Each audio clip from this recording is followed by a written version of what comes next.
President Biden set to issue an executive order on immigration that will give him the power to temporarily close the border and limit the number of people seeking asylum in the U.S. Rachel Scott is at the White House with the latest. Good morning, Rachel. George, good morning to you. And it's been months since that bipartisan border deal collapsed on Capitol Hill. We know the president has been evaluating ways that he can move forward on his own, now preparing to announce his toughest action yet.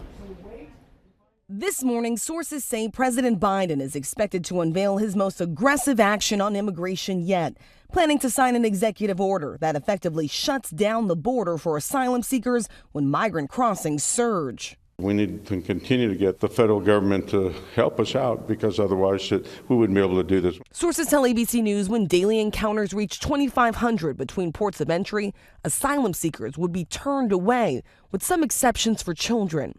The move could have an immediate impact. Migrant crossings have averaged 3,500 a day in recent weeks. Biden has faced repeated attacks from Donald Trump and Republican lawmakers over his handling of the border. Border Patrol, I know them so well. They endorsed me. They always endorse me. They said when Trump comes back, it'll all be better. But the Border Patrol Union endorsed a bipartisan border deal that Trump urged Republicans to reject. For months, President Biden weighing how he could act on his own. There's no guarantee that I have that power all by myself without legislation.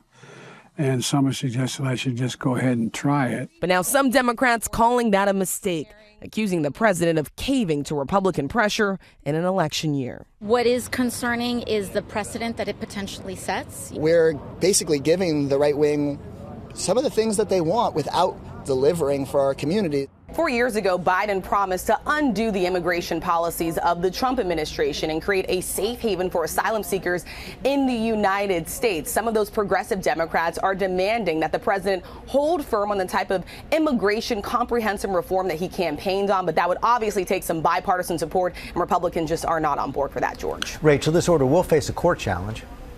Yeah, administration officials are keenly aware that this will be challenged in court, but they also know that we are 5 months out from an election, and the president's approval ratings on this issue are extremely low. He's been under immense pressure to get something done on this issue, George.